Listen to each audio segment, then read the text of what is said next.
Hello, what's up? Welcome back to Pimp My Shed Plays, and I just wanted to give a sort of little update and give myself a bit of a kick up the arse. I am so tired of coming on here and saying I'm going to do this and I'm going to do that, and I'm not delivering. I don't feel like I'm delivering on the channel. That is down on that's my fault. I have a real big issue with self-confidence, and I feel like I'm holding myself back on here, and I've had a big conversation with the wife, and she was like, "You don't seem to be going upstairs and using your game room very often anymore." And I was like, "No, you're right." And she was like, "Why?" And I was like, "Well, there's just been a lot going on. We got married. We had a sort of little honeymoon together, like a little mini moon. We haven't had a big honeymoon because we're saving up for that. And we've got a dog. I didn't realize having a puppy would be so time consuming. You know, but I'm tired of coming on here and being like, "Oh, I'm working this, that, and the other." Everybody works, unless you're very fortunate to live off YouTube and stuff. But it's very difficult. Life, it just gets in the way, I think, and I feel like my priorities are out of whack. Do you know what I mean? I said that to the missus. I was like, I feel like I was quite brave, actually. I said, I feel like the scale is always tipping in your favour. I'm always trying to do things that you want to do, and we're going away in the camper van. We're sitting watching TV shows. We're sitting watching stuff together, and I was like, I feel like we're kind of joined at the hip, if that makes sense. And she was like, she's quite clingy, but in a nice way, not in like fucking hell, you're smothering me. Do you know what I mean? But she's very, it's nice to have somebody who wants to spend time with you. It's like she's my best mate. Do you know what I mean? But she was like, you need to take some time for yourself, and you need to do things that you want to do, and you need to, if that's what she knows I've got a YouTube channel. She thinks it's quite funny. She said it's quite cute. She knows I'm a bit of a nerd, massive nerd, really. And she was like, I don't. She said, I don't want to be the reason that you're not doing your little thing on the internet. She goes, I know that's your game room's your little corner, away from the world. You can shut yourself in there and just, play games and, make your little videos and stuff. And I was like, that's really nice of you to say so. But I feel like I also get in my own way, that I'm not like, I see things on the internet and, games that I've played and games that are coming out, and I'm like, oh, I could make a video on that. And I kind of stop myself. It's a self-confidence thing, and it's really shit, and it's really horrible. Putting yourself on the internet, I feel, is a very brave thing to do. Especially when you show your face and stuff. It's all about how you're received and everything. But I've had a lot of positive comments lately on my last few videos, and I always look back at the Resident Evil 1 remake battery video, which has got like 85,000 views, and it's still getting comments to this day. It's got like over 400 likes or something. And I always look that as like a little reminder and be like, you have got the potential to make good content on here. You just keep holding yourself back, and this channel's not specifically anything really. It's primarily gaming. I'm not going to start talking about fucking world events and all that shit, because I couldn't give a fuck.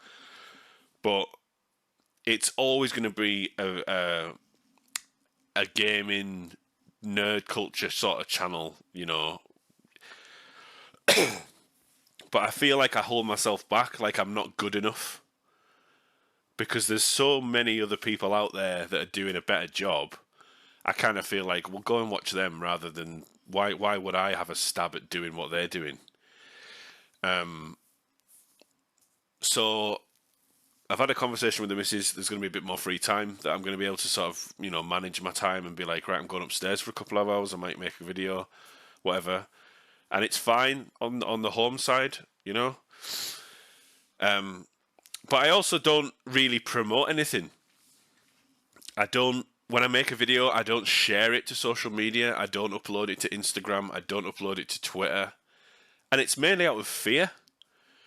It's mainly out of fear of being like belittled and, you know, I don't want to say harassed, but you know how people can be on the internet, and you're always going to get negative people. I understand that, and I'm quite thick-skinned, you know, growing up in where I grew up with and the friends I had, you know, or friends I have. You know, I've got thick skin, so there's not really a lot of people. Oh, you're bald. Do you know? Yeah, well done. Do you know what I mean? I've heard that 1,000 times. So I kind of feel like I need to just take off this kind of this thing that's stopping me from just being like, just fucking do it. Do you know what I mean?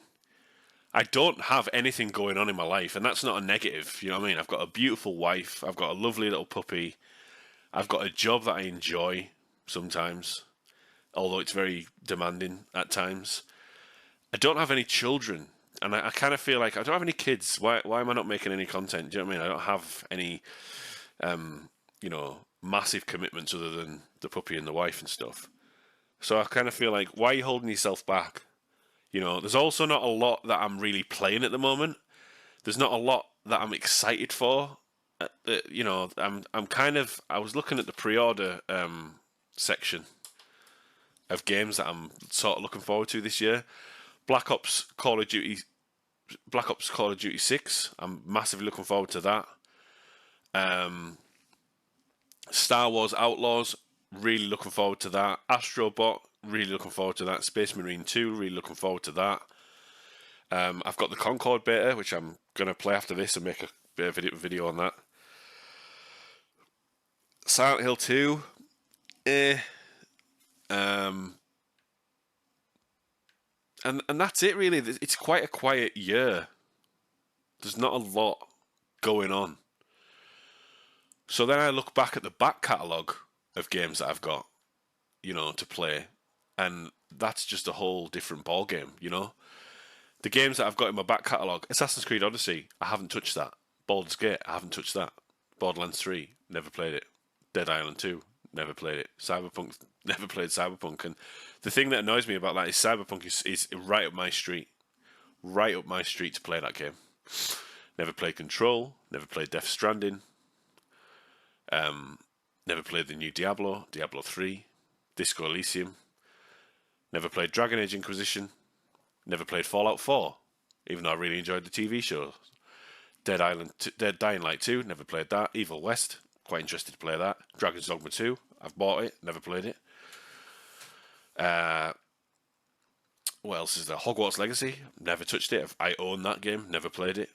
Horizon Forbidden West, I own that game, I've never played it. And people will be watching this going, well, are you a fucking gamer? I am, ironically. Metal Gear Solid 5, never played it. Metro Exodus, never played it. Ni no Kuni Remastered, Pentiment, Neo, Returnal, played it but never finished it. Sekiro, never played it, never finished it. There's just so many games on here that I've just never touched. Dark Pictures Anthology, The Devil Within Me, never played it. Terminator Resistance, never played it. Own it, never played it. You know, it's crazy the amount of games that I've got that I could be playing that I'm not playing. Currently, I have installed the Concord beta, the First Descendant, Call of Duty Modern Warfare 3, The Witcher Complete Edition, Texas Chainsaw Massacre, Destiny 2 because I'm playing the new content, and the Blade Runner point and click adventure. I feel like that's it. You know.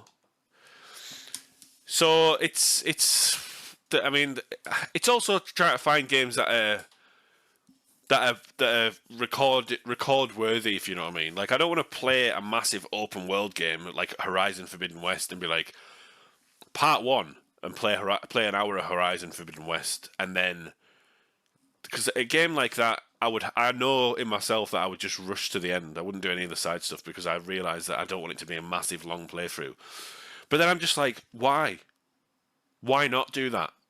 You're playing a game that you're probably going to enjoy. You're making content at the same time, and why have you got that mindset where it's like, oh, I don't want to play that. I don't want to play The Last of Us Part 2 remastered because it's going to be a huge, massive, long playthrough.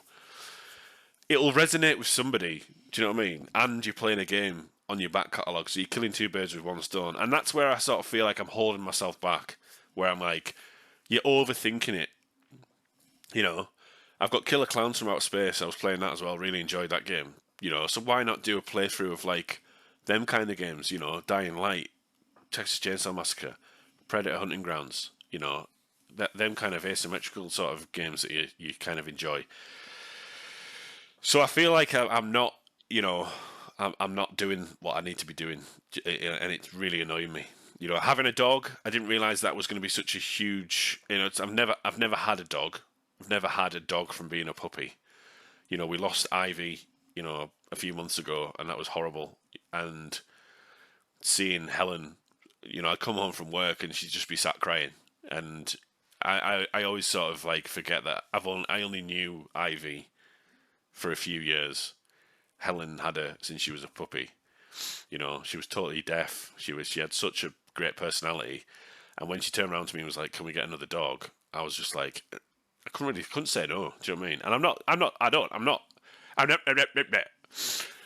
not unhappy that we got Olive. She's fucking cute. She's had a haircut. She looks like a little scrappy little thing, and she's so affectionate. But it was a massive shock to be like, wow, this is like having a baby. You know, putting her down for a certain amount of time, getting her up at a certain amount of time, the feeding and everything like that. You know, she's kind of house trained. You know, we had a really good run, but yesterday the kitchen door was wide open, and she had a shit and a piss in the house because I don't know if she was protesting or what. So that was a little bit of a setback, but I can't just come up here when she's awake, when the dog's awake. I can't just, you know, unless she's asleep. There has been a time where, you know, she'll play for a little bit when you let. So our routine with Olive at the moment is everyone gets up at 5:30, even if I'm on a day off. If Helen's on a day off, Helen's up at 5:30. We let her out the cage. Cage sounds horrible. We're crate training her basically. So when she goes to bed, we put her in a crate, which is like a cage. There's a cushion in there. There's a little toy in there. There's a little blanket in there, and then we put a blanket over the cage so she goes down for the night and she's asleep. But so we go down in the morning. We'll open the cage. We'll let her out the cage. She's happy to see you. We let her out for a shit and piss. We feed her, and then one of us will go to work, and the other one has to sort of be there and play with her. Do you know what I mean? We take her out for a walk. If both of us are at work, then we put her back in the crate for 8 o'clock because Helen has to go to work at 8 o'clock, and then I usually come home at like 12-ish, and then we let her out. I let her out again, and then I've got the afternoon with her. And when she's active and playful, I can't just come up here and just be like, oh, I'm going to play a video game, and then have her like tootling, like pottering about in the background because she's bored. Do you know what I mean? She'll get bored. There has been an occasion where I'm watching TV, I've got a cushion on my lap, and she'll fall asleep on the cushion. I've brought the cushion upstairs with her on it, and I've just sat her here and played a game, and she'll just be asleep. So there's ways around it. But it is quite difficult to come on here and make videos, and you know when you've got that commitment. You know, it will get to a stage where, you know, we put her down at 8 o'clock every morning, and I'm off today, I'm off tomorrow, so I've got a few hours to sort of potter about and play video games and stuff. But it's very demanding having a puppy, and I kind of feel like that's one of the big reasons why I'm not kind of making content at the moment, because that is such a big commitment. But she's getting a lot better about, you know, being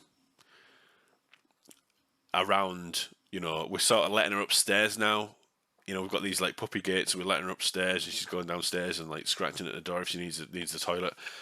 So it's getting better, but it is just like there's a lot of factors in it. I don't promote my channel. I don't upload it to social media. I don't upload it to Instagram. I don't do anything like that. I'm quite shy when it comes to stuff like that because I don't want to be judged, I suppose. It's mainly out of fear. But there's also the side of having a puppy, and that's a big commitment as well. So it's like a big whirlwind of things. But I do want to kind of play things, and I still want to make content. So I'm not like going away. If anyone cares, I know like I've got a very small sort of following. But I appreciate every single person that's watched my videos, that likes my videos, that comments on my videos. You know, I don't want people to get frustrated and be like, "Oh, he's not making any content. He's given up. I'm going to unsubscribe or whatever." You know, it is just like I'm just a normal person. Do you know what I mean? I'm a normal person. I have normal things going on in my life. I have a job. I go to work. I have to go shopping. You know, I'm not a fucking YouTube sensation that you can just like, you know, live off YouTube. And I feel like a lot of YouTubers are just knobheads. Do you know what I mean? A lot of YouTubers are just knobheads. Not all of them, but there is a lot of YouTubers that are just absolute horrible, disgusting people. You know, you've got. I don't want to start rounding them off, but I could easily round off about 10 YouTubers that are just really disgusting, horrible people. And it's like, why are people giving these people attention? Do you know what I mean? Just give up on them. But I'm just a normal guy, have a job, have a life, try and do this as a little side hobby. But I realise I'm not doing it as much as I need to be doing it because of other factors going on. But the drive and the want is there. It's just executing it, and I feel like I'm holding myself back in some ways. So, kind of just wanted to come on and talk about that and be like a bit transparent with people. That it's there's a lot. I don't want to say there's a lot going on. It's just like having a puppy is like really, really time consuming. And it's not her fault, and that's the sort of thing as well. You can't really be mad at the puppy, like Olive. And I might bring her up. I might make a video tomorrow and be like, introduce to everybody, and just be like, this is Olive. Do you know what I mean? But I don't know how that's going to go because she's quite fidgety if she's like excited and stuff. So we'll just have to wait and see. But you know, don't give up on me yet, and I'm not going to give up on me either. You know, I feel like there's a lot of content out there. A lot of it is low hanging fruit. I could talk about the whole lolcow podcast people. You know, them scumbag humans. Buggy at the moment lying about cancer, potentially lying about cancer. Richard Review Tech USA having a fucking breakdown. Doctor Disrespect. You know, texting minors and stuff. You know, but that's low hanging fruit. I feel like everyone talks about that, and I feel like if you go down that avenue of being into that sort of lane, into that channel, you have to survive on that sort of thing. Like geeks and gamers have to get upset about every time there's a black person or race swapping going on in video games or pop culture. They thrive on that. You know what I mean? That's an example of like, I don't want to be a slave to content. Do you know what I mean? I don't want to be like, well, that got a lot of views. I'm going to have to go down the sort of avenue of being, you know, that way. Or I just want to be myself. I want to talk about things that's important to me. I want to play games that's important to me, and just, you know, just have a bit of fun on here. And I feel like I'm not doing that, and I'm stopping myself doing that. So I'll do better. Appreciate the support. Thank you very much, and we'll see you again on the next video. Appreciate it. Adios.